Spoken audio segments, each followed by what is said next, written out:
Hey everyone, this year I'm doing a series of public discussions on the future of the internet and society and some of the big issues around that. And today I'm here with Yuval Noah Harari, a great historian and best-selling author of a number of books.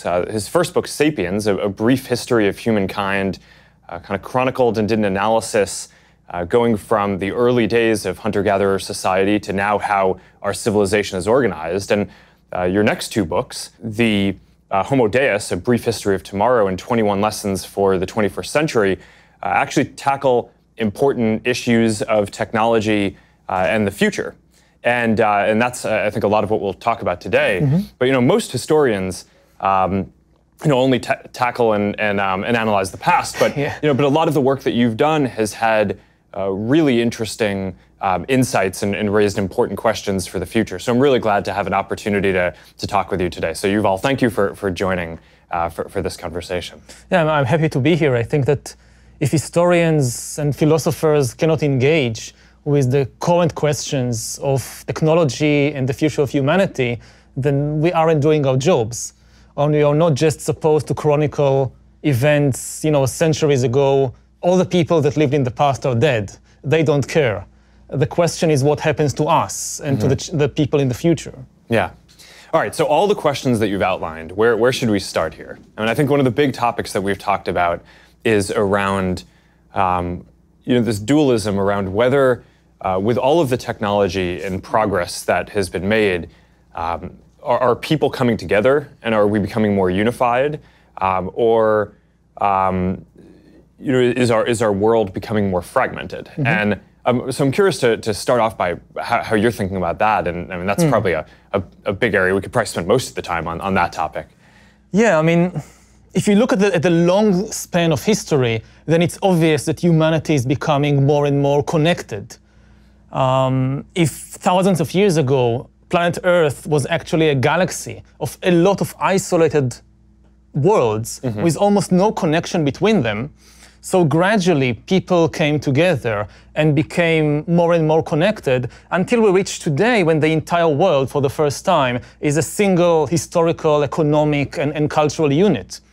But connectivity doesn't necessarily mean harmony. The people we fight most often are our own family members and neighbors and friends. So it's really a question of, are we talking about connecting people or are we talking about harmonizing people? Connecting people can lead to a lot of conflicts. And when you look at the world today, you see this duality, for example, in the rise of walls, which we talked about earlier when we met, which for me is something that I just can't figure out what is happening, because you have all this new connecting technology and the internet and virtual realities and social networks. And then one of the top political issues becomes building walls. And not just cyber walls or firewalls, building stone walls. Like the most Stone Age technology is suddenly the most advanced technology. So how to make sense of this world, which is more connected than ever, but at the same time is building more walls than ever before? Yeah, well, I think one of the interesting questions is around whether there's actually so much of a conflict between these ideas of people becoming more connected and this fragmentation that you talk about. I mean, one of the things that it seems to me is that in the 21st century, in order to address the biggest opportunities and challenges that humanity has, right? So I think it's both opportunities, spreading prosperity, spreading peace, scientific progress, as well as some of the big challenges, right? Addressing climate change, making sure that, on the flip side, that diseases don't spread and there aren't epidemics and things like that. We really need to be able to come together and have the world be more connected.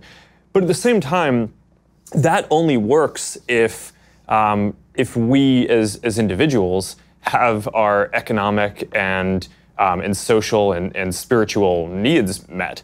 And so one way to think about this is in terms of fragmentation, but another way to think about it is in terms of personalization, right? And I just think about, when I was growing up, one of the big things that I think that the internet enables is for people to connect with groups of people who share their real values and interests. And it wasn't always like this, right? Before the internet, you were really tied to your physical location.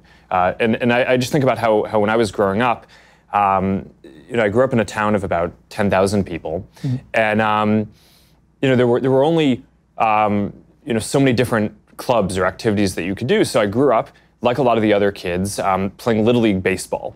And I kind of think about this in retrospect. It's like, I'm not really into baseball. I'm not really an athlete. So why did I play Little League when my real passion was programming computers? And the reality was that growing up, there was no one else really in my town who was into programming computers. So I didn't have a peer group or a club that I could do that. It wasn't until I went to boarding school and then later college where I actually was able to meet people who were into the same things as I am. And now I think with the internet, that's starting to change, right? And now you have the ability to not just be tethered to your physical location, but to find people who have more niche interests and different kind of subcultures and communities on the internet, which I think is a really powerful thing. But it also means that me growing up today, I probably wouldn't have played Little League. And you can think about me playing Little League as that could have been a unifying thing where there weren't that many things in my town, so that was a thing that brought people together. So maybe if I was creating, or if I was a part of a community online that might have been more meaningful to me, getting to know real people, but around programming, which is my real interest, you would have said that our community growing up would have been more fragmented, right? And people wouldn't have had the same kind of sense of physical community. So when I think about these problems, one of the questions that I wonder is maybe fragmentation and personalization, or finding what you actually care about, are two sides of the same coin. But the bigger challenge that I worry about is whether there are a number of people who are just left behind in the transition, who were people who would have played Little League but haven't now found their new community and now just feel dislocated. And maybe their primary orientation in the world is still the physical community that they're in, or that they haven't really been able to find a community of people who they're interested in. And as the world has progressed, I think a lot of people feel lost in that way, and that probably contributes to some of the feelings. That would be my hypothesis, at least. That's the social version of it. There's also the economic version around globalization, which I think is as important. But I'm curious what you think about that. About the social issue, well, online communities can be a wonderful thing, but they are still incapable of replacing physical communities, because there are still so many things that you can only do with your body and with your physical friends. And you can travel with your mind throughout the world, but not with your body. And there is a huge questions about the costs and benefits there, and also the ability of people to just escape things they don't like in online communities, but you can't do it in real offline communities. You can unfriend your Facebook friends, but you can't unneighbor your neighbors. They are still there. Yeah. You can take yourself and move to another country if you have the means, but most people can't. So part of the logic of traditional communities was that you must learn how to get along with people you don't like necessarily, maybe, and you must develop social mechanisms how to do that. And with online communities, and they have done some really wonderful things for people, but also they kind of don't give us the experience of doing these difficult but important things. Yeah, and I definitely don't mean to state that that online communities can replace everything that a physical community did. The most meaningful online communities that we see are ones that span online and offline, that bring people together. Maybe the original organization might be online, but people are coming together physically, because that ultimately is really important for relationships and for, because we're physical beings, right? So whether it's, there are lots of examples around whether it's an interest community where people care about running, but they also care about cleaning up the environment. So a group of people organize online, and then they every week go for a run along a beach or through a town and clean up garbage. That's like a physical thing. I mean, we hear about communities where people, if you're in a profession, maybe the military or maybe something else where you have to move around a lot, people form these communities of military families or families of groups that travel around, and the first thing they do when they go to a new city is they find that community, and then that's how they get integrated into the local physical community too. So that's obviously a super important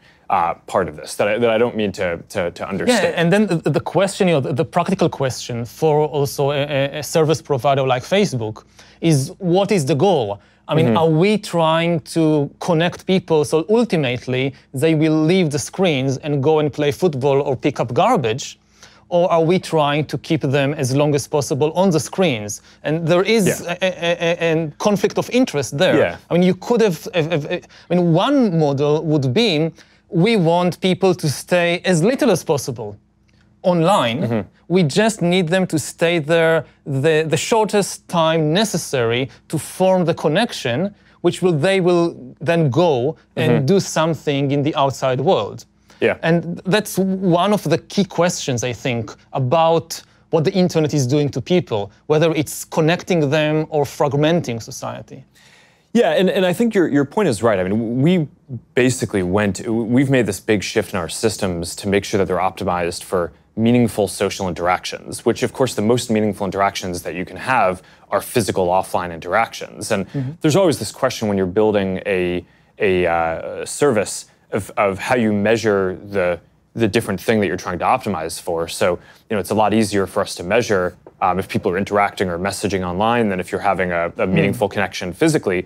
But there are ways to get at that. I mean, you can ask people questions about what the most meaningful things that they did. You can't ask, all 2 billion people, but you can have a statistical subsample of that and have people come in and tell you, okay, what are the most meaningful things that I was able to do today, and how many of them were enabled by me, connecting with people online, or how much of it was me connecting with someone physically, maybe around the dinner table, with content or something that I learned online or saw. So that is definitely a really important part of it. But I think one of the important and interesting questions is about the richness of the world that can be built, where you have, on one level, unification or this global connection, where there's a common framework where people can connect. Maybe it's through using common internet services, or maybe it's just common social norms as you travel around. One of the things that you'd pointed out to me in a previous conversation is now something that's different from in any other time in history is you could travel to almost any other country and look like you dress like you're appropriate and that you fit in there. And if 200 years ago or 300 years ago, that just wouldn't have been the case. If you went to a different country, you would have just stood out immediately. So there's this norm, there's this level of cultural norm that is united. But then the question is, what do we build on top of that?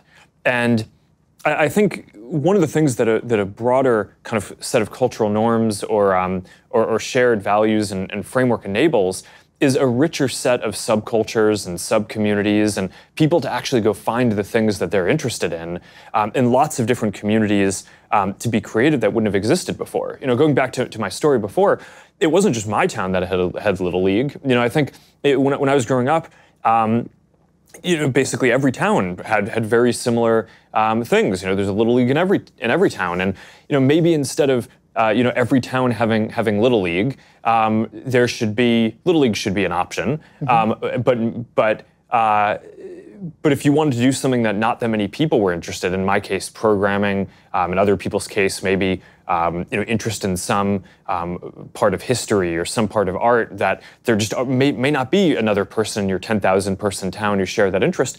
I think it's good if you can form those kind of communities, and now people have can find connections and can find a group of people who share their interest. And I think that there's a question, though, of you can look at that as fragmentation, right? Because now we're not all doing the same things, right? We're not all, going to church and playing Little League and doing the exact same things.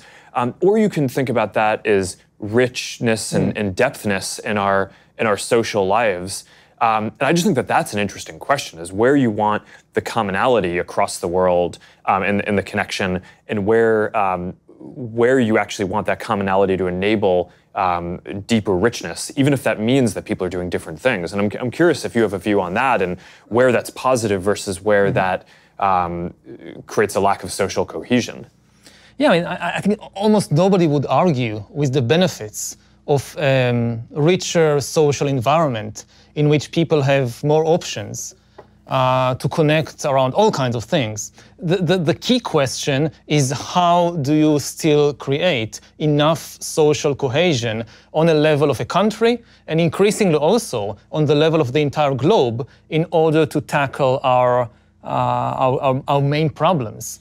I mean, we need global cooperation like never before, because we are facing unprecedented global problems. We just had Earth Day, and it should be obvious to everybody, we cannot deal with the problems of the environment, of climate change, except through global cooperation. Similarly, if you think about the potential disruption caused by new technologies like artificial intelligence, we need to find a mechanism for global cooperation around issues like how to prevent an AI arms race, how to prevent different countries racing to build autonomous weapon systems and killer robots, and weaponizing the internet and weaponizing social networks.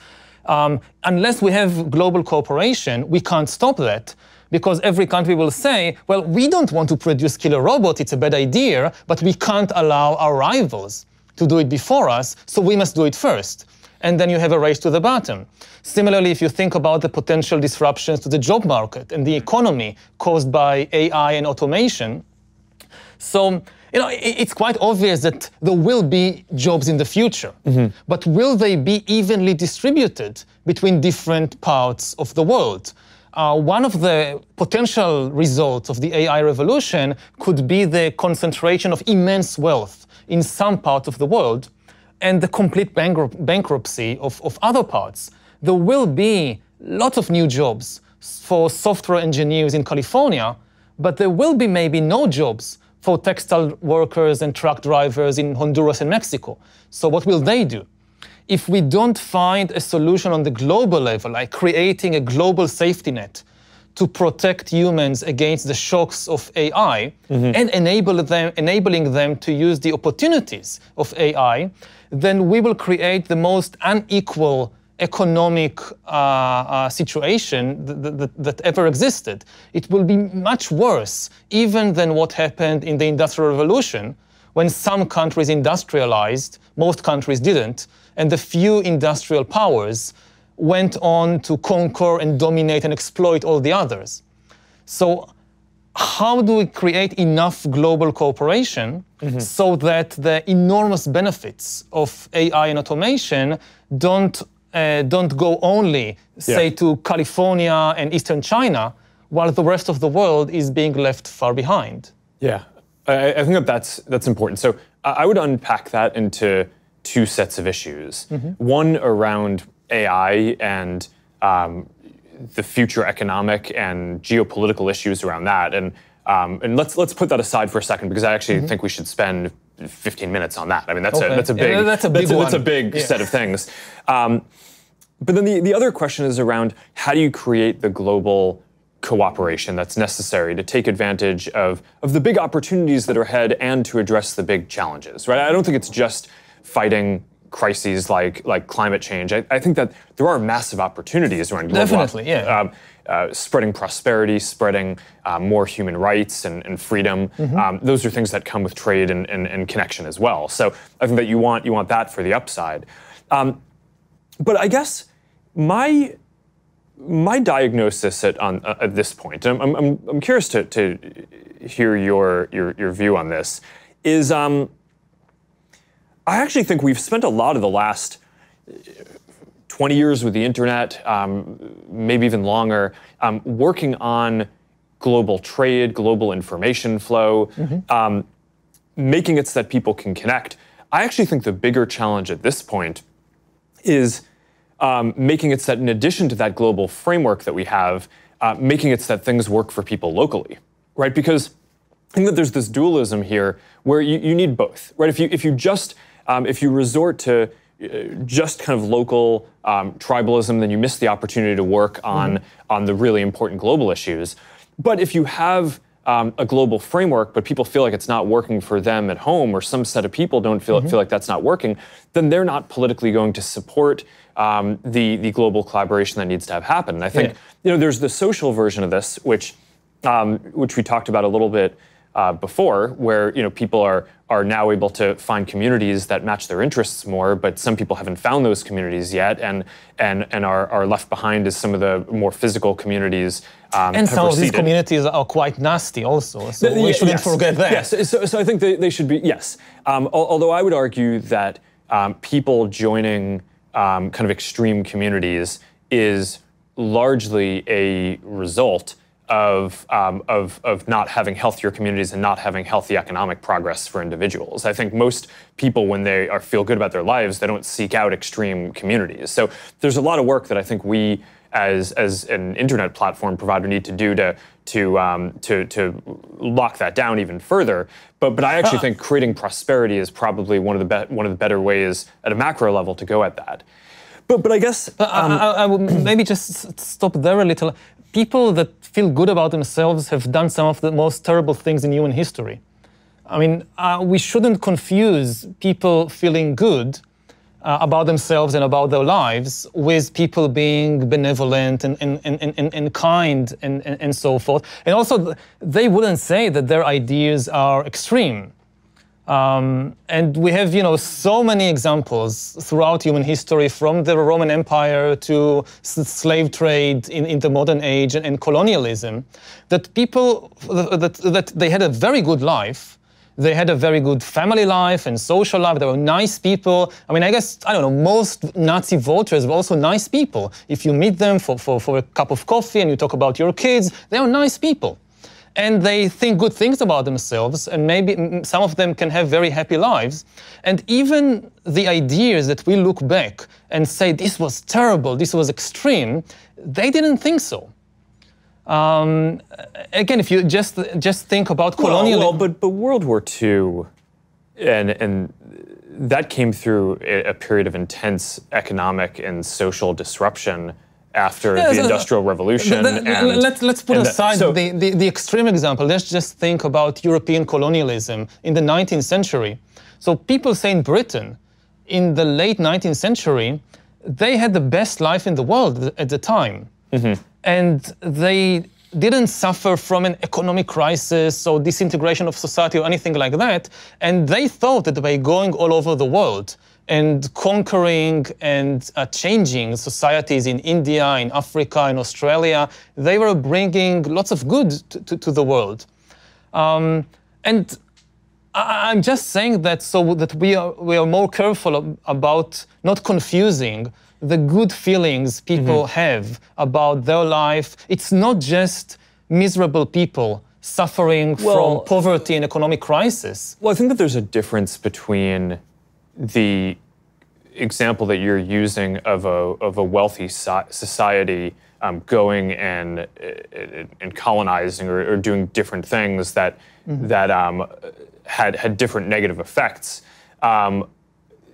That wasn't the fringe in that society. I guess what I was more reacting to before was your point about people becoming extremist. I would argue that in those societies, that wasn't those people becoming extremists. You can have a long debate about any part of history and whether the direction that a society chose to take is positive or negative and the ramifications of that. But I think today we have a specific issue, which is that more people are seeking out solutions at the extremes. And I think a lot of that is because of a feeling of dislocation, both economic and social. So that, now I think that there's a lot of ways that you go at that. And I think part of it, I mean, as someone who's running one of the internet platforms, I think we have a special responsibility to make sure that our systems aren't encouraging that. But I think broadly, the more macro solution for this is to make sure that people feel like they have that grounding and that sense of purpose and community, and that their lives are, and that they have opportunity. And I think that, statistically, what we see in sociologically is that when people have those opportunities, they don't, on balance, as much seek out those kind of groups. And I think that there's the social version of this. There's also the economic version. I mean, this is the basic story of globalization. Is on the one hand, it's been extremely positive for bringing a lot of people into the global economy, right? People in India and Southeast Asia and across Africa who wouldn't have previously had access to a lot of jobs in the global economy now do. And there's been probably the greatest, at a global level, inequality is way down, right? Because hundreds of millions of people have come out of poverty, and that's been positive. But the big issue has been that in developed countries, there have been a large number of people who are now competing with all these other people who are joining the economy, and jobs are moving to these other places. So a lot of people have lost jobs. For some of the people who haven't lost jobs, there's now more competition for those jobs for people internationally. So their wages, that's one of the factors I would, the analyses have shown that's preventing more wage growth. And there are 5 to 10% of people, according to a lot of the analyses that I've shown, who are actually in absolute terms worse off because of globalization. Now, that doesn't necessarily mean that globalization for the whole world is negative. I think in general it's been on balance positive, but the story we've told about it has probably been too optimistic in that we've only talked about the positives and how it's good as this global movement to bring people out of poverty and create more opportunities. And the reality, I think, has been that it's been net very positive. But if there are 5 or 10% of people in the world who are worse off, there's 7 billion people in the world. So that's many hundreds of millions of people, the majority of whom are likely in the most developed countries in the U.S. and across Europe. That's going to create a lot of political pressure on those in those countries. So in order to have a global system that works, it feels like you need it to work at the global level, but then you also need individuals in each of the member nations in that system to feel like it's working for them too. And that recurses all the way down. So in local cities and communities, people need to feel like it's working for them, both economically and socially. So I guess at this point, the thing that I worry about, and I've rotated a lot of Facebook's energy to try to focus on this, is our mission used to be connecting the world. Now it's about helping people build communities and bringing people closer together. And a lot of that is because I actually think that the thing that we need to do to support more global connection at this point is making sure that things work for people locally. That in a lot of ways we've made it so that the internet, so that an emerging creator can. But how do you balance working it locally for people in the American Midwest and at the same time working it better for people in Mexico or South America or Africa? I mean, part of the imbalance is that when people in Middle America are angry, everybody pays attention, because they have their finger on the button. But if people in Mexico or people in Zambia feel angry, we care far less, because they have far less power. I mean, the pain, and I'm not saying the pain is not real, the pain is definitely real, but the pain of somebody in Indiana reverberates around the world far more than the pain of somebody in Honduras or in the Philippines, simply because of the imbalances of the power in the world. And I mean, earlier, what we said about fragmentation, I know that Facebook faces a lot of criticism about kind of encouraging people, some people, to move to these extremist groups. But that's a big problem, but I don't think it's the main problem. I think also it's something that you can solve if you put enough energy into that. That is something you can solve. But this is the problem that gets most of the attention now. What I worry more, again, not just about Facebook, about the entire direction that the new internet economy and the new tech economy is going towards, is increasing inequality between different parts of the world, which is not the result of extremist ideology, but the results of a certain economic and political model.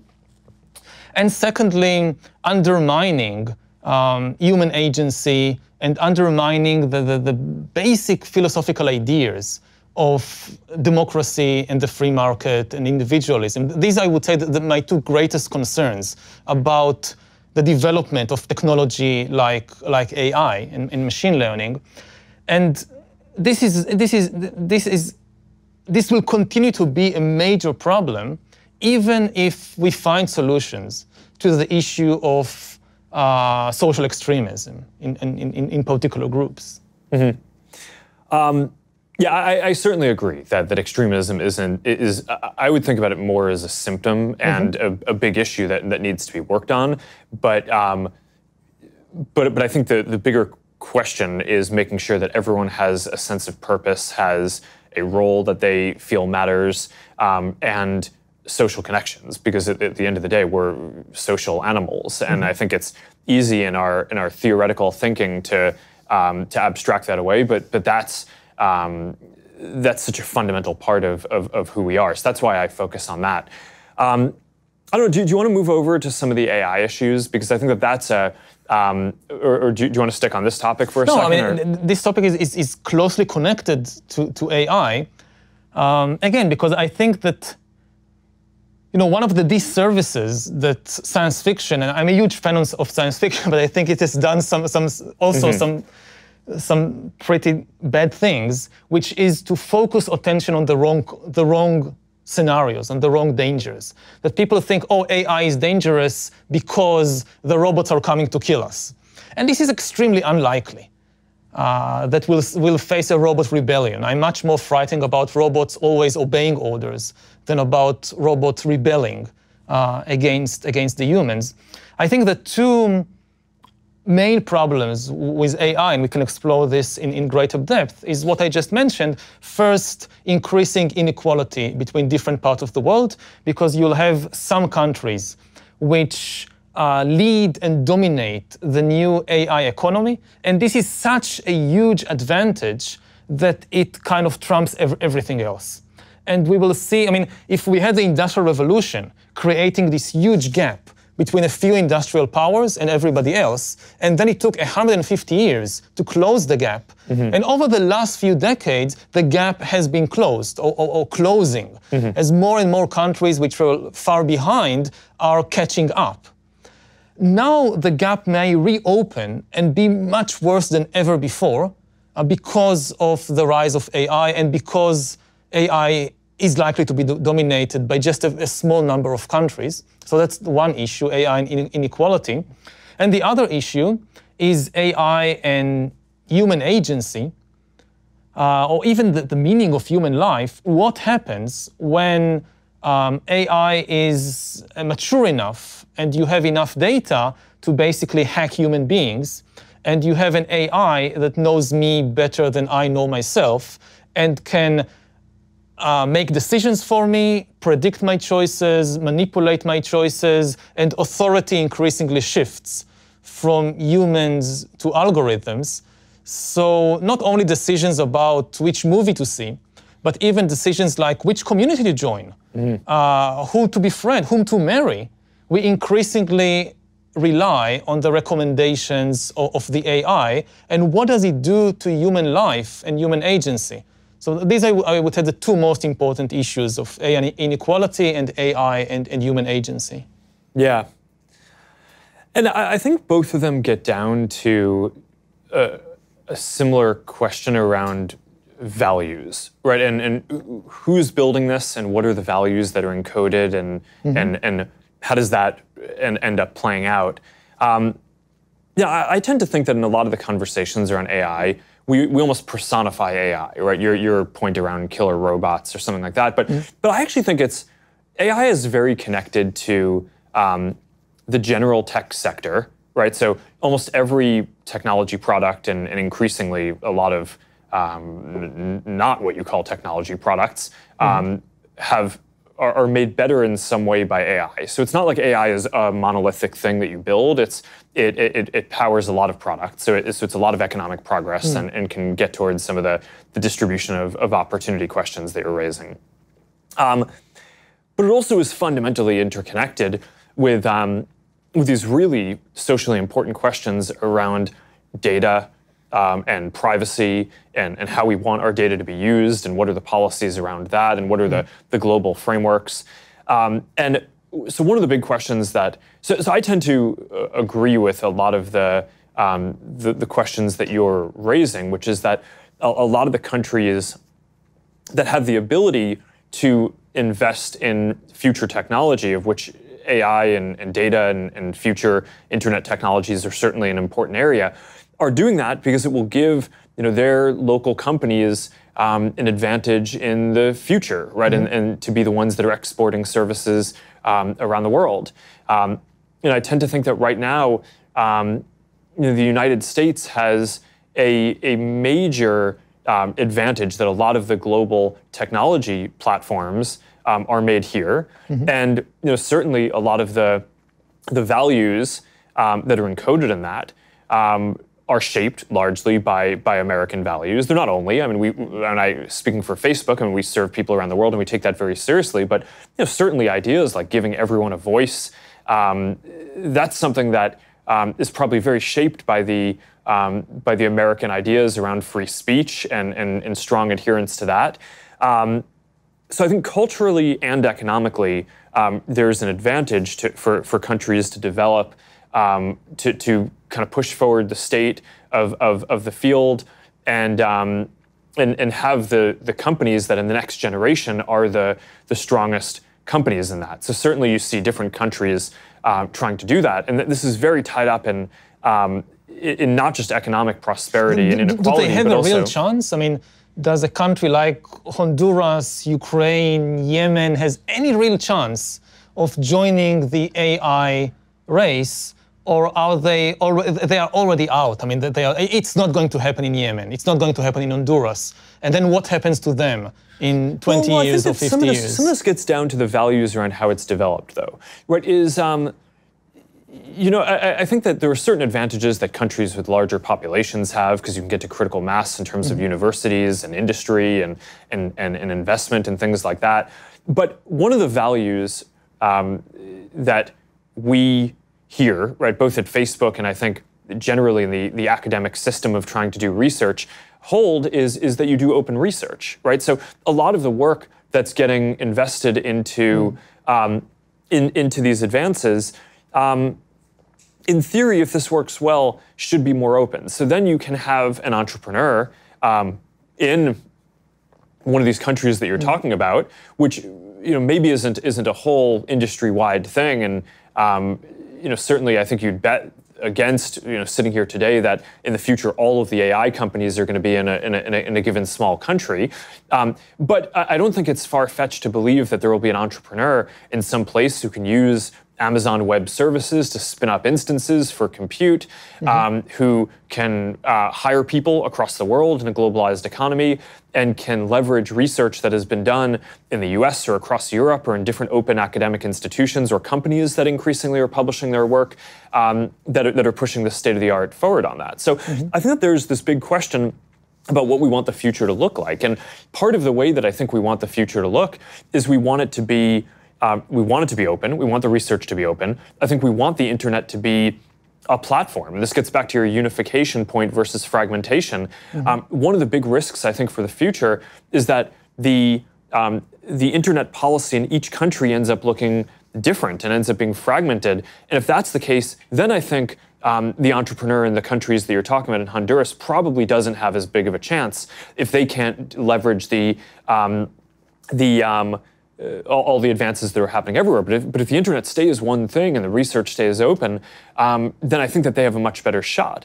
So when I look towards the future, one of the things that I just get very worried about is the values that I just laid out are not values that all countries share.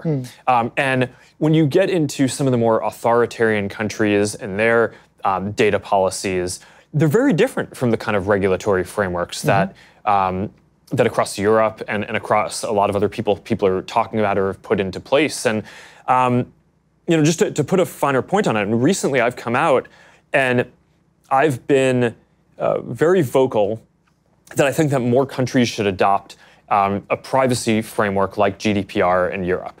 And a lot of people, I think, have been confused about this. They're like, well, why are you arguing for more privacy regulation? You know, why now, given that in the past you weren't as positive on it? And I think part of the reason why I am so focused on this now is I think at this point, people around the world recognize that these questions around data and AI and technology are important. So there's going to be a framework in every country. I mean, it's not like there's not going to be regulation or policy. So I actually think the bigger question is, what is it going to be?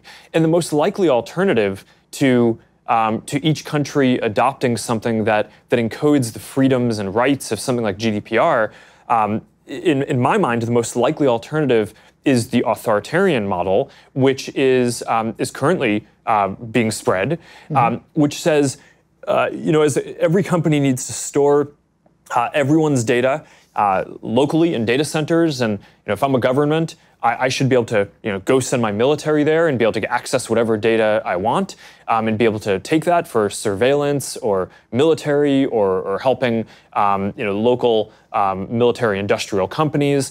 And I mean, I just think that that's a really bad future, right? That's not the direction that that I, as you know, someone who's building one of these internet services, or just as a citizen of the world, want to see the world going. To be the devil's advocate for a moment, I mean, if I look at it from the viewpoint, let's say, of India.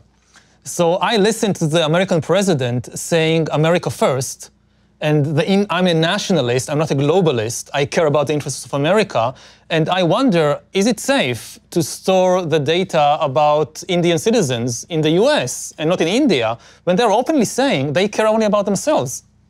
So why should it be in America and not in India? Well, I think that there's the motives matter, and you know, certainly I don't think that either of us would consider India to be an authoritarian country that has. So I would say that. You know, it can still say we want data and metadata on Indian users to be stored on Indian soil. We don't want it to be stored on American soil or somewhere else. Yeah, and I can understand the arguments for that, and I think that the intent matters, right? And I think countries can come at this with open values and still conclude that something like that could be helpful. But I think one of the things that you need to be very careful about is that if you set that precedent, you're making it very easy for other countries that don't have open values and that are much more authoritarian and want the data not to protect their citizens, but to be able to surveil them and find dissidents and lock them up. You know, so I think I agree. I mean, but I think that it really boils down to the questions that do we trust America? And given the past 2-3 years, people in more and more places around the world. I mean, previously, say if we were sitting here 10 years ago, or 20 years ago, or 40 years ago, then America declared itself to be the leader of the free world. We can argue a lot whether this was the case or not, or at least on the declaratory level, this was how America presented itself to the world. We are the leaders of the free world, so trust us, we care about freedom. But now we see a different America. America which doesn't want even to be, again, it's not a question of even what they do, but how America presents itself no longer as the leader of the free world, but as a country which is interested above all in itself and in its own interests. And just this morning, for instance, I read that the US is considering having a veto on the UN resolution against using sexual violence as a weapon of war. And the US is the one that thinks of vetoing this. And as somebody who is not a citizen of the US, I ask myself, can I still trust America to be the leader of the free world if America itself says, I don't want this role anymore? Well, I think that that's a somewhat separate question from the direction that the internet goes in, because I mean GDPR, the framework that I'm advocating, that it would be better if more countries adopted something like this, because I think that that's just significantly better than the alternatives, a lot of which are these more authoritarian models. I mean, GDPR originated in Europe, right? So it's not an American invention. And I think in general, these values of openness in research, of cross-border flow of ideas and trade, that's not an American idea, right? I mean, that's a global philosophy for how the world should work. And I think that the alternatives to that are, at best, fragmentation, right, which breaks down the global model on this. At worst, a growth in authoritarianism for the models of how this gets adopted. And that's where I think that the precedents on some of this stuff get really tricky. I mean, you're I think doing a good job of playing devil's advocate in the conversation because you're bringing all of the counter arguments that I think someone with good intent might bring to argue, hey, maybe a different set of data policies is something that we should consider. The thing that I just worry about is that what we've seen is that once a country puts that in place, that's a precedent that then a lot of other countries that might be more authoritarian use to basically be a precedent to argue that they should do the same things, and then that spreads, and I think that that's bad, right? And that's one of the things that that is the person running this company. I'm quite committed to making sure that we play our part in pushing back on that and keeping the internet as one platform. So I mean, one of the most important decisions that I think I get to make is the person running this company is, where are we going to build our data centers and store data? And we've made the decision that we're not going to put data centers in countries that we think have weak rule of law, where people's data may be improperly accessed, and that could put people in harm's way. And I mean, there have been a lot of questions around the world around questions of censorship, and I think that those are really serious and important. I mean, a lot of the reason why I build what we build is because I care about giving everyone a voice, giving people as much voice as possible. So I don't want people to be censored. At some level, these questions around data and how it's used and whether authoritarian governments get access to it, I think are even more sensitive, because if you can't say something that you want, that is highly problematic. That violates your human rights, I think, in a lot of cases. It stops progress. But if a government can get access to your data, then it can identify who you are and go lock you up and hurt you and hurt your family and cause real physical harm in ways that are just really deep. So I do think that people running these companies have an obligation to try to push back on that and fight establishing precedents which will be harmful, even if a lot of the initial countries that are talking about some of this have good intent. I think that this can easily go off the rails. And when you talk about in the future AI and data, which are two concepts that are just really tied together, I just think the values that comes from, and whether it's part of a more global system, a more democratic process, a more open process, that's one of our best hopes for having this work out well. If it comes from repressive or authoritarian countries, then I just think that that's going to be highly problematic in a lot of ways. Yeah, well, that raises the question of how do we build AI in such a way that it's not inherently a tool of surveillance and manipulation and control? I mean, this goes back to the idea of creating something that knows you better than you know yourself, which is kind of the ultimate surveillance and control tool. And we are building it now in different places around the world. It's being built. And what are your thoughts about how to build an AI which serves individual people and protects individual people, and not an AI which can easily, with a flip of a switch, becomes kind of the ultimate surveillance tool? Well, I think that that is more about the values and the policy framework than the technological development. I mean, it's a lot of the research that's happening in AI are just very fundamental mathematical methods where a researcher will create an advance, and now all of the neural networks will be 3% more efficient. I'm just kind of throwing this out, and that means that all right. Newsfeed will be a little bit better for people. Our systems for detecting things like hate speech will be a little bit better. But our ability to find photos of you that you might want to review will be better. But all these systems get a little bit better. So now I think the bigger question is you have places in the world where governments are choosing to use that technology and those advances for things like widespread face recognition and surveillance. And those countries, I mean, China's doing this, they create a real feedback loop, which advances the state of that technology where they say, okay, well, we want to do this. So now there's a set of companies that are sanctioned to go do that and are getting access to a lot of data to do it because it's allowed and encouraged. So that is advancing and getting better and better. That's not a mathematical process. That's kind of a policy process that they want to go in that direction. Those are the values,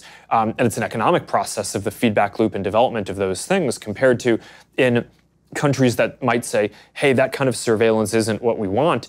Those companies just don't exist as much, right? Or don't get as much support. I don't know. I mean, my home country of Israel is, at least for Jews, it's a democracy. And it's one of the leaders of the world in surveillance technology. And we basically have one of the biggest laboratories of surveillance technology in the world, which is the occupied territories.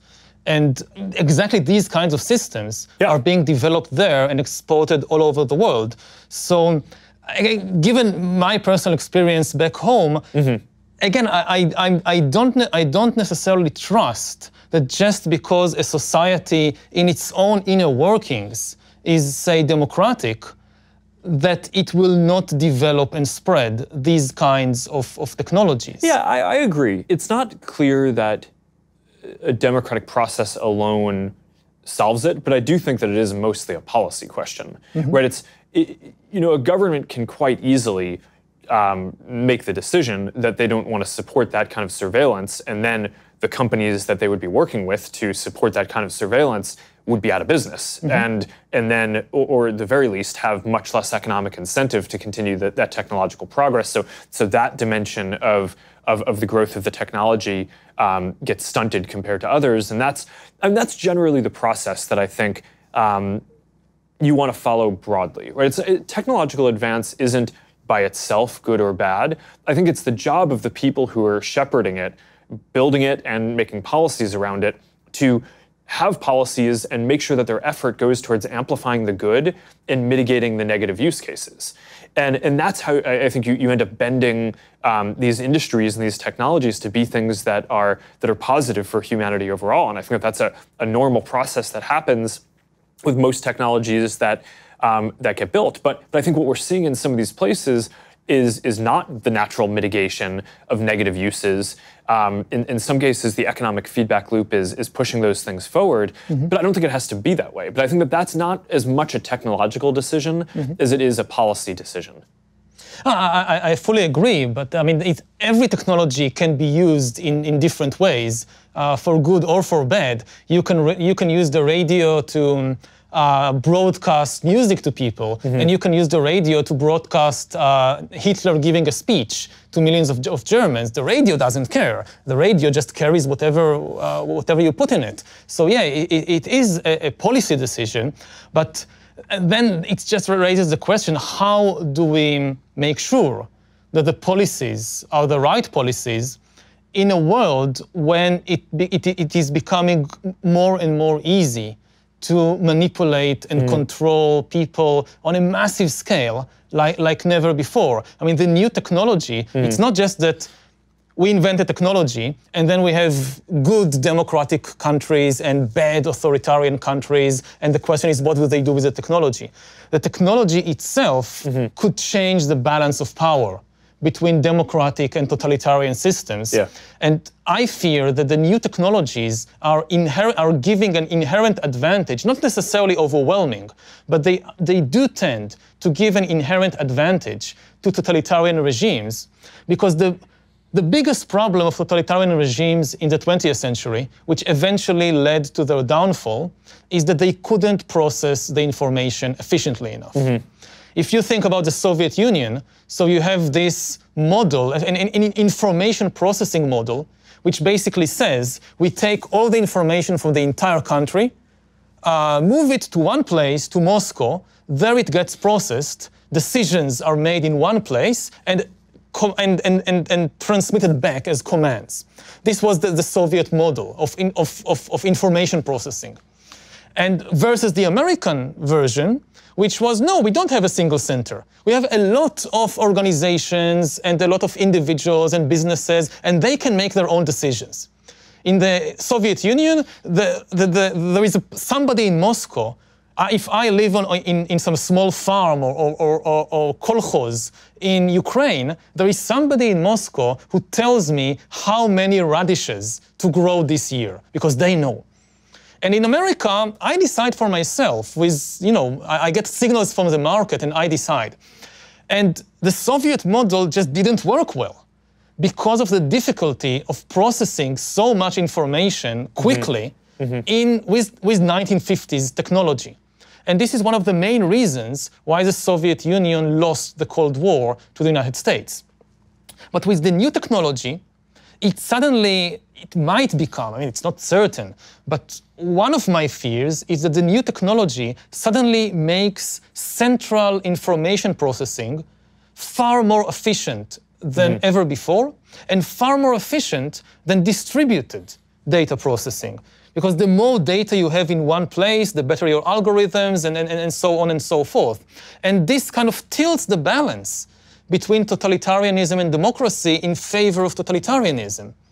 And I wonder, what are your thoughts on this issue? Well, I'm more optimistic about about democracy in this.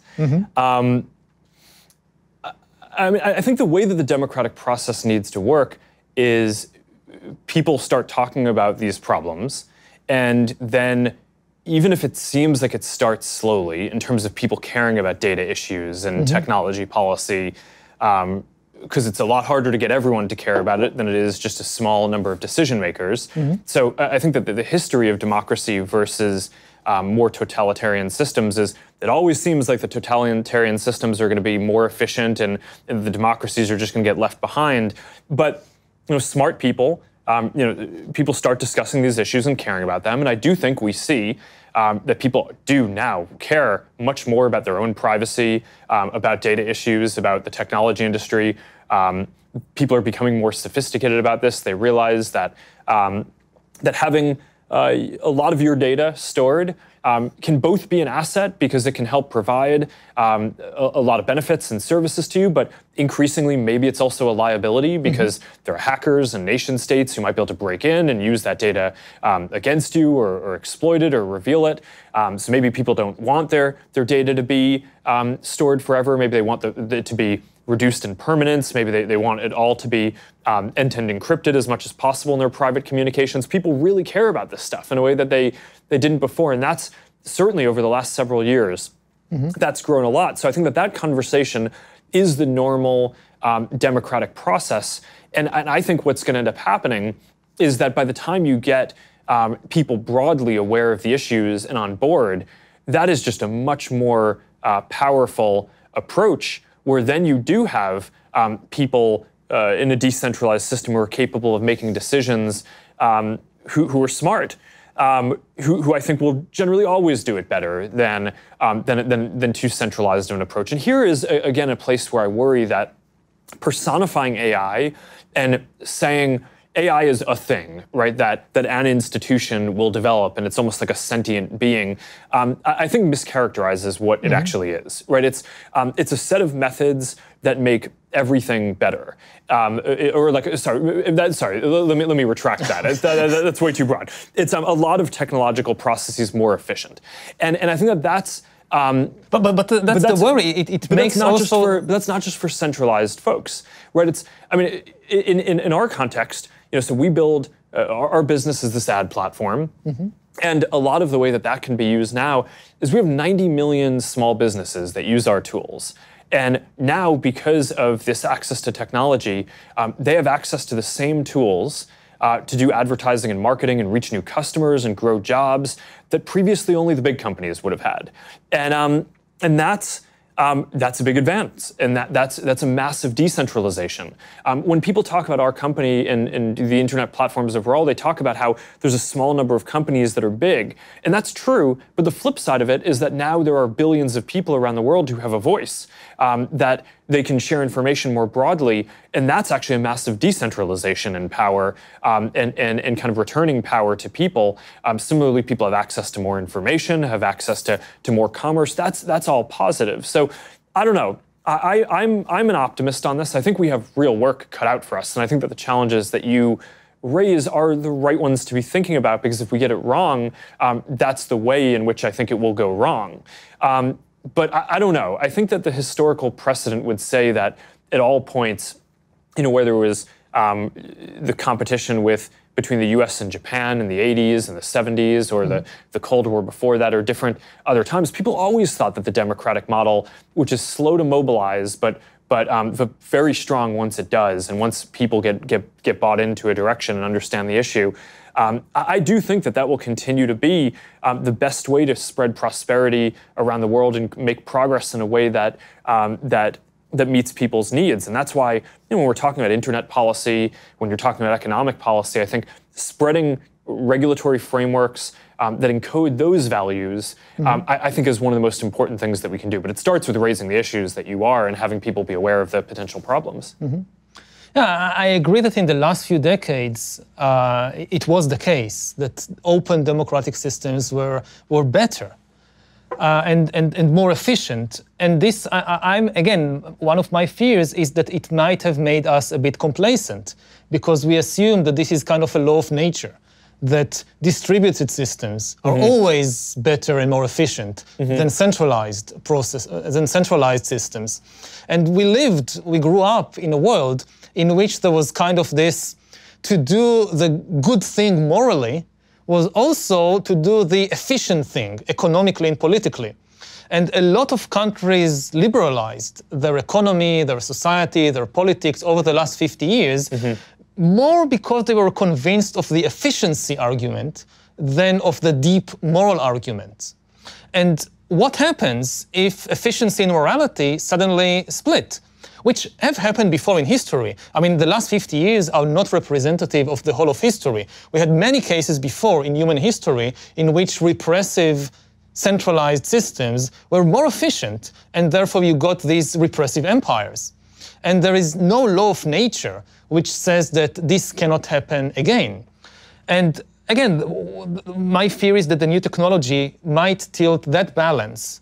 And just by making central data processing far more efficient, it could give a boost to totalitarian regimes. Also, in the balance of power between, say, again, the center and the individual, that for most of history, the central authority could not really know you personally, simply because of the inability to gather and process the information. So there were some people who knew you very well, but usually their interests were aligned with yours. Like my mother knows me very well, but most of the time I can trust my mother. But now we are reaching a point when some system far away can know me better than my mother, and the interests are not necessarily aligned. Now, yes, we can use that also for good, but what I'm pointing out, that this is a kind of power that never existed before, and it could empower totalitarian and authoritarian regimes to do things that was simply technically impossible until today. Yeah. And you know, if you live in an open democracy, so okay, you can rely on all kinds of mechanisms to protect yourself. But thinking more globally about this issue, I think a key question is, how do you protect human attention from being hijacked by malevolent players who know you better than you know yourself, who know you better than your mother knows you? And this is a question that we never had to face before, because we never had, usually the malevolent players just didn't know me very well. Yeah, okay, so there's a lot in what you were just talking about. I mean, I think in general, one of the things that, I do think that there is a scale effect where one of the best things that we could do if we care about these open values and having a globally connected world, I think making sure that the critical mass of the investment in new technologies encodes those values is really important. So that's one of the reasons why I care a lot about not supporting the spread of authoritarian policies to more countries, and either inadvertently doing that or setting precedents that enable that to happen. Because I think the more development that happens in the way that is more open, where the research is more open, where people have where the policy making around it is more democratic, I think that's going to be positive. So I think kind of maintaining that balance ends up being really important. And one of the reasons why I think democratic countries over time tend to do better on serving what people want is because there's no metric to optimize the society, right? It's when you talk about efficiency, a lot of what people are talking about is economic efficiency, right? Are we increasing GDP? Are we increasing jobs? Are we decreasing poverty? And those things are all good, but I think part of what the democratic process does is people get to decide on their own which of the dimensions in society matter the most to them in their lives. If you can hijack people's attention and manipulate them, then people deciding on their own just doesn't help, because I don't realize it, that somebody manipulated me to think that this is what I want. And we are reaching the point when, for the first time in history, you can do that on a massive scale. So again, I speak a lot about the issue of free will in this regard. And the people that are easiest to manipulate are the people who believe in free will and who simply identify with whatever thought or desire pops up in their mind, because they cannot even imagine that this desire is not the result of my free will. This desire is the result of some external manipulation. Now, it may sound paranoid, and for most of history, it was probably paranoid because nobody had this kind of ability to do it on a massive scale. But here, like in Silicon Valley, the tools to do that on a massive scale have been developed over the last few decades. And they may have been developed with the best intentions. Some of them may have been developed with the intention of just selling stuff to people and selling products to people. But now the same tools that can be used to sell me something I don't really need can now be used to sell me a politician I really don't need, or an ideology that I really don't need. It's the same tool. It's the same hacking the human animal and manipulating what's happening inside. Yeah, okay, so there's a lot going on here. I think that there's, when designing these systems, I think that there's the intrinsic design, which you want to make sure that you get right, and then there's preventing abuse, which I think is something that there's two types of questions that people raise. I mean, one is, we saw what the Russian government tried to do in the 2016 election. That's clear abuse. We need to build up really advanced systems for detecting that kind of interference in the democratic process and more broadly, being able to identify when people are standing up networks of fake accounts that are not behaving in a way that normal people would, to be able to weed those out and work with law enforcement and election commissions and folks all around the world and intelligence community to be able to coordinate and be able to deal with that effectively. So stopping abuse is certainly important. But I would argue that the even more, the deeper question is about the intrinsic design of the systems, Yeah, right? exactly. So not just fighting the abuse. And there, I think that the incentives are more aligned towards a good outcome than a lot of critics might say. And here's why. I think that there's a difference between what people want first order and what they want second order over time, right? So right now you might just consume a video because you think it's silly or fun, and you wake up and or you kind of look up an hour later and you've watched a bunch of videos and you're like, well, what happened to my time? And okay, so maybe in the narrow short-term period, you consumed some more content. And maybe you saw some more ads, so it seems like it's good for the business, but it actually really isn't over time, because people make decisions based on what they find valuable.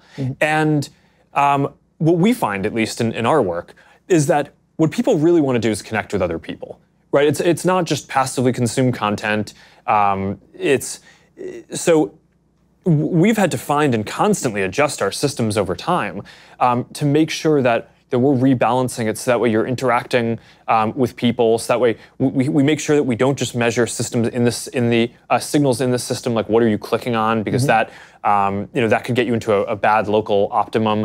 But instead we bring in real people to tell us what their real experience is in words, right? Not just kind of filling out scores, but also telling us, what were the most meaningful experiences you had today. What content was the most important? What interaction did you have with a friend that mattered to you the most? And was that connected to something that we did? And if not, then we go and try to do the work to figure out how we can facilitate that. And what we find is that, in the near term, maybe showing some people some more viral videos might increase time, right? But over the long term, it doesn't. It's not actually aligned with our business interest or the long-term social interest. So in strategy terms, that would be a stupid thing to do.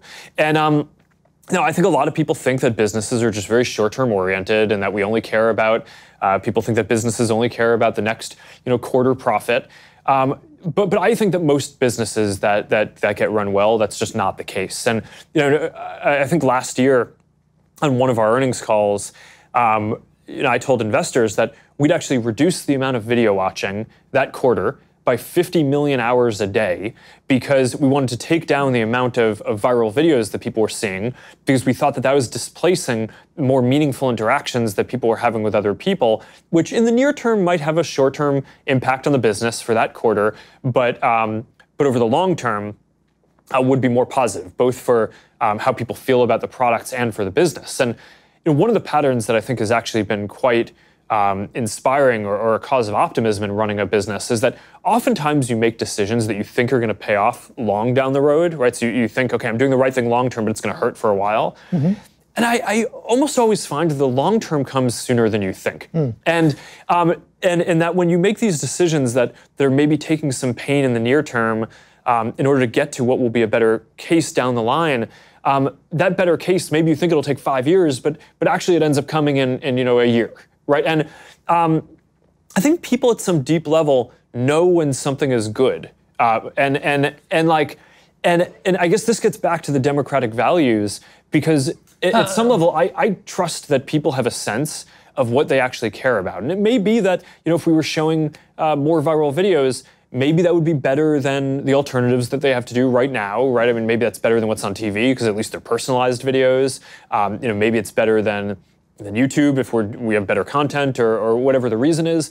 But I think you could still make the service better over time for actually matching what people want. And if you do that, that is going to be better for everyone. So I do think the intrinsic design of these systems is quite aligned with serving people in a way that is pro-social. And that's certainly what I care about in running this company, is to get there. Yeah, I think this is like the rock bottom. That this is the most important issue, that ultimately what I'm hearing from you and from many other people when I have these discussions is ultimately the customer is always right, the voter knows best, people know deep down, people know what is good for them, people make a choice, if they choose to do it, then it's good. That has been the bedrock of at least Western democracies for centuries, for generations. And this is now where the big question mark is. Is it still true in a world where we have the technology to hack human beings and manipulate them like never before, that the customer is always right, that the voter knows best? Or have we gone past this point?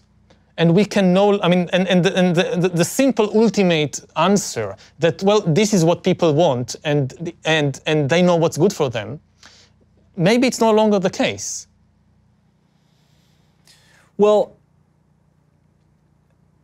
yeah, I think that it's not clear to me that has changed, but I think that's a very deep question about democracy. This is the deepest... I don't think that's a new question. I think it's people have always No, the question this, isn't new, the technology is new. If you lived in 19th century America and you didn't have these extremely powerful tools to decipher and influence people, then it was a different... Well, let me actually frame this a different way, okay. Which is, I actually think, for all the talk around is democracy being hurt by the current set of tools and the media and all this, I actually think that there's an argument the world is significantly more democratic now than it was in the past. The country was set up as, the US was set up as a republic, right? So a lot of the foundational rules limited the power of a lot of individuals being able to vote and have a voice, and checked the popular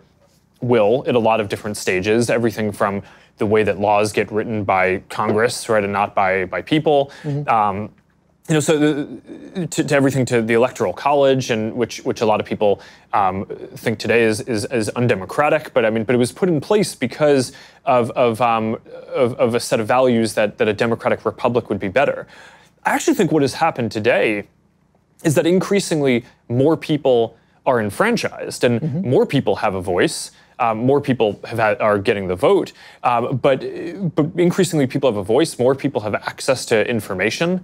And I think a lot of what people are asking is that good? It's not necessarily the question of, okay, the democratic process has been the same, but now the technology is different. I think the technology has made it so individuals are more empowered, and part of the question is that the world that we want? And again, this is an area where it's not that, all these things are with challenges, right? And often progress causes a lot of issues, and it's a really hard thing to reason through. Wow, we're trying to make progress and help all these people join the global economy, or help people join the communities and have the social lives that they would want and be accepted in different ways. But it comes with this dislocation in the near term, and that's a massive dislocation, so that seems really painful. But I actually think that you can make a case that we are at and continue to be at the most democratic time.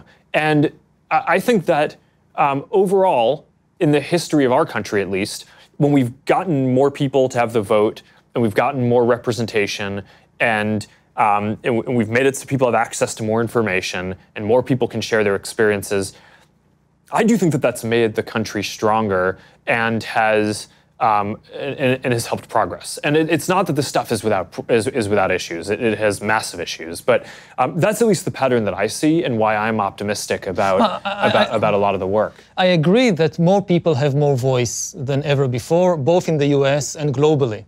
I think you're absolutely right. My concern is to what extent we can trust the voice of people, to what extent I can trust my voice. Like we have this picture of the world that I have this voice inside me which tells me what is right and what is wrong. And the more I'm able to express this voice in the outside world and influence what's happening, and the more people can express their voices, it's better, it's more democratic.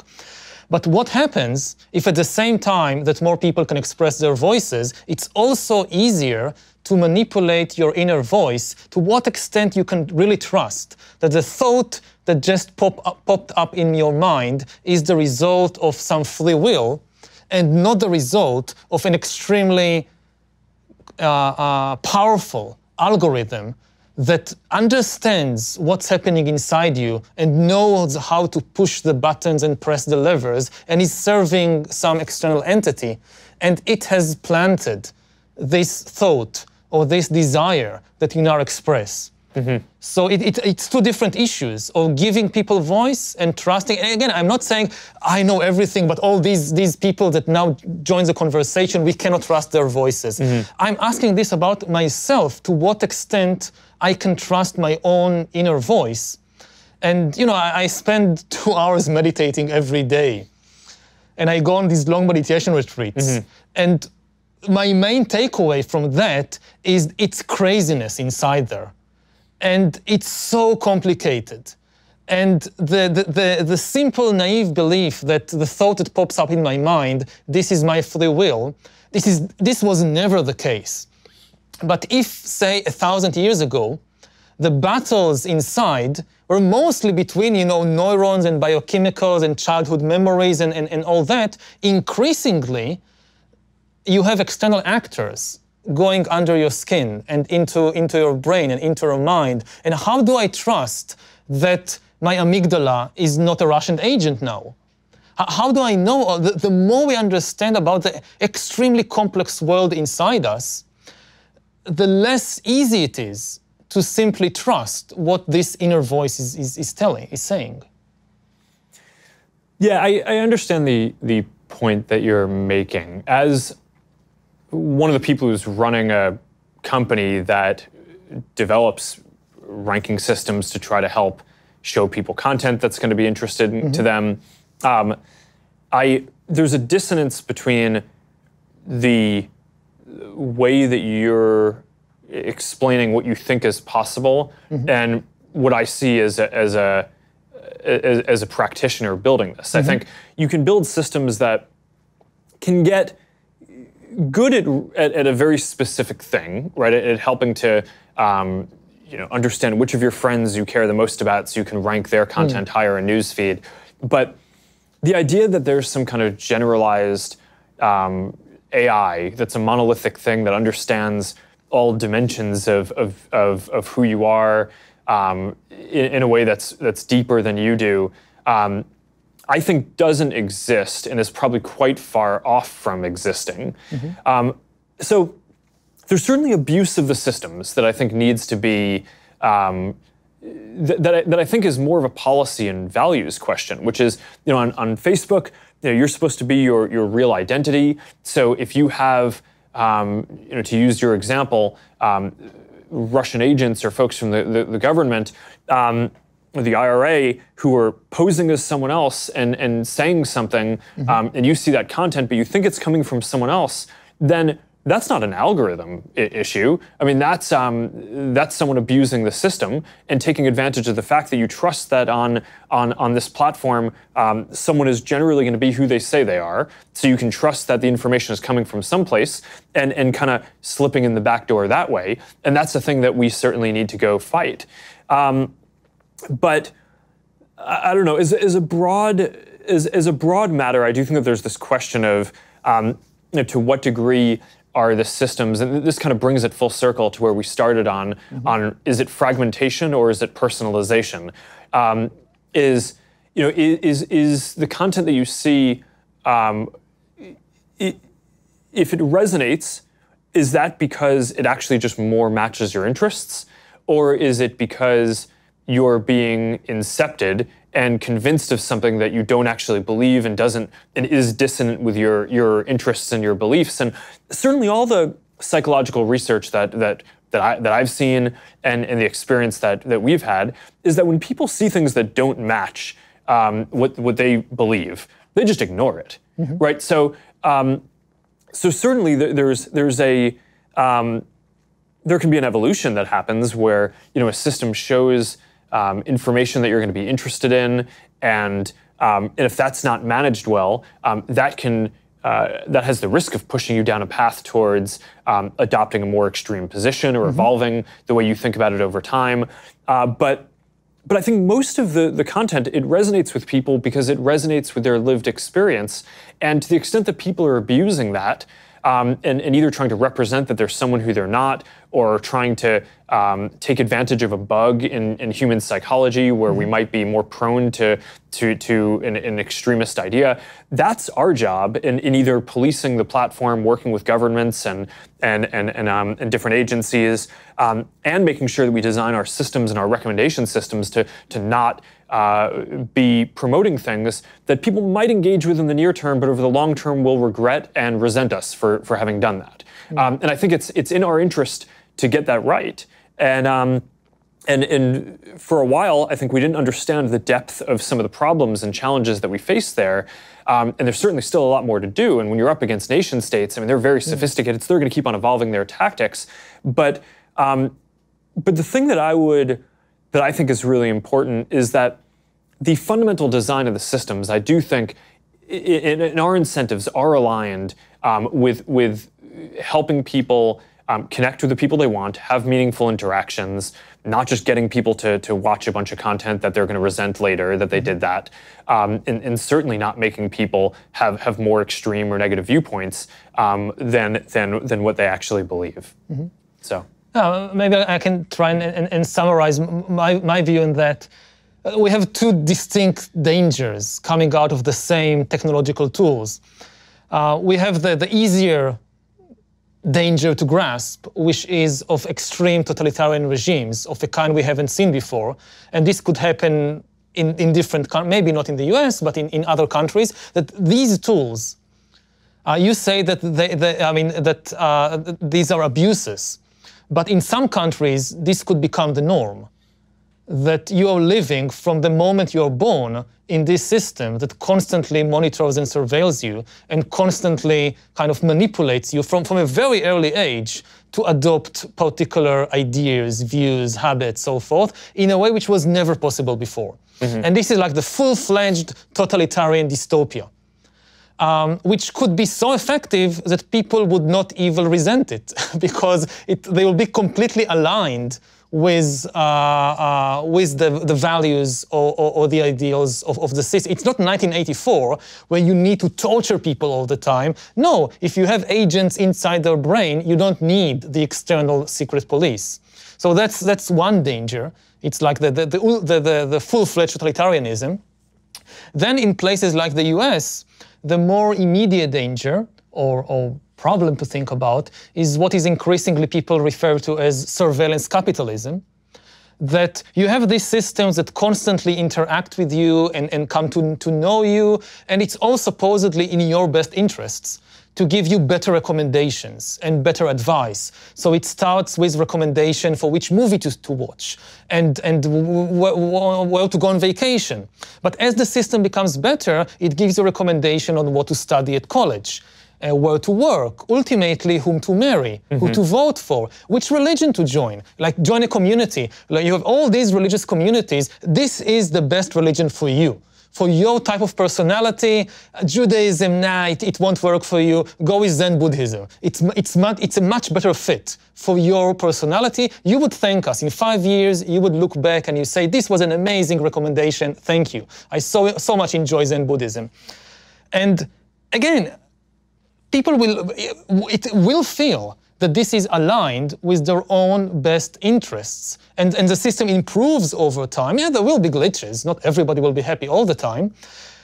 But what does it mean that all the most important decisions in my life are being taken by an external algorithm? What does it mean in terms of human agency, in terms of, the meaning of life? For thousands of years, humans tended to view life as a drama of decision-making. Like life is it's a journey, you reach an intersection after intersection, and you need to choose. Some decisions are small, like what to eat for breakfast, and some decisions are really big, like whom to marry. And almost all of art and all of religion is about that. Like almost whether it's a Shakespeare tragedy or a Hollywood comedy, it's about the hero or heroine needing to make a big decision, to be or not to be, to marry X or to marry Y. And what does it mean to live in a world in which increasingly we rely on the recommendations of algorithms to make these decisions until we reach a point when we simply follow them all the time or most of the time. And they make good recommendations. I'm not saying that this is some abuse, something sinister. No, they are good recommendations. But we don't have a model for understanding what is the meaning of human life in such a situation. Well, I think the biggest objection that I'd have to both of the ideas that you just raised is that we have access to a lot of different sources of information, a lot of people to talk to about different things. And it's not just like there's one set of recommendations or a single recommendation that gets to dominate what we do, and that gets to be overwhelming, either in the totalitarian or the capitalist model of what you were saying. To the contrary, I think people really don't like and are very distrustful when they feel like they're being told what to do or just have a single option. One of the big questions that we've studied is how to address when there's a hoax or clear misinformation. And the most obvious thing that it would seem like you do intuitively is tell people, hey, this seems like it's wrong. Mm-hmm. Here is the other point of view that is right. Or at least, if it's a polarized thing, even if it's not clear what's wrong and what's right, here's the other point of view. If you're on any given issue. And that really doesn't work, right? So what ends up happening is if you tell people that something is false, but they believe it, then they just end up not trusting you, right? So that ends up not working. And if you frame two things as opposites, right? So if you say, okay, well, you're a person who doesn't believe in, you're seeing content about not believing in climate change. Mm-hmm. So I'm going to show you the other perspective, right? Here's something that argues that climate change is a thing.